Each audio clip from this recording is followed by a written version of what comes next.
ওম যদি আয়ে একটু ঢুকাই দেন, আপনি ভিতরে ঢুকান।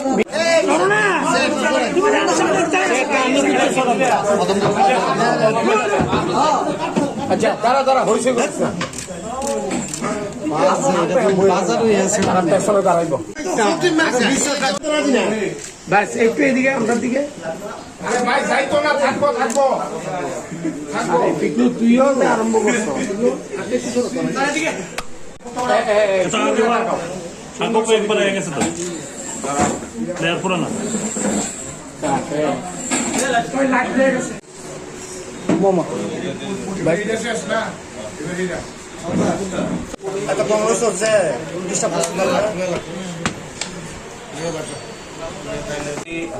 আমাদের যে অ্যান্টি নার্কোটিক্স ড্রাইভ চলছে under supervision of authority from PHQ and as well as SP West, এর মধ্যে আমরা মানে স্ট্রিক্ট ওয়াচ রাখছি যারা এই নার্কোটিক্সের মধ্যে ডিলিং করে।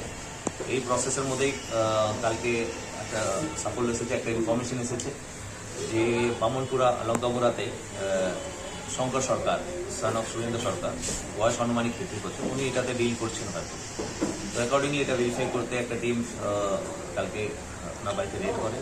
রেড করার পরে ডুরিং রেড ওনার বাড়িতে যে ওনার যে স্কুটি যেটা উনি ইউজ করবে ওটা নিচে আমরা হিরোইন 1 প্যাকেট আর 50 গ্রামস আমরা ইয়াবা ট্যাবলেট এটা পেয়েছি। ইয়াবা ট্যাবলেটটা কমার্শিয়াল কোয়ান্টিটিতে আনুমানিক বাজার মূল্য অ্যারাউন্ড 1 লাখ হবে আন্দাজে অ্যাপ্রক্সিমেটলি। তো তারপরে আনা হয়েছে, প্রিলিমিনারি কোশ্চেনিং করে সাবসিকুয়েন্টলি অ্যারেস্ট করে আমরা আজকে কোর্টে ফরওয়ার্ড করছি। আমরা রিমান্ড চাইব।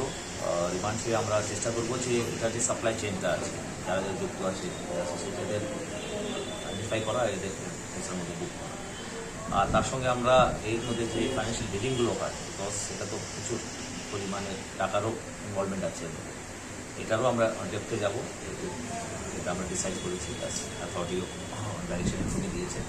এটা আমরা চেষ্টা করবো যে এর মধ্যে যারা কিং যারা থাকে তাদের আইডেন্টিফাই করে এসের মধ্যে বুক করা। Thank you. যেটা উদ্ধার করা হয়েছে সেটা কি ওনার বাড়িতে ছিল নাকি অন্য কোথাও লুকানো ছিল যে নেশা সামগ্রী উদ্ধার করা হয়েছে? ওনার বাড়িতেও রাখা স্কুটি সিটের নিচে ক্যাবিনেটটা থাকে। প্রতিনিয়ত রেড হচ্ছে বিভিন্ন জায়গাতে, কি মনে হচ্ছে রাজ্যের কোন প্রান্তে এই নেশার সামগ্রী বা বিক্রির যে বিষয়টা রয়েছে সেটা কোথায় বেশি পরিলক্ষিত করা যাচ্ছে?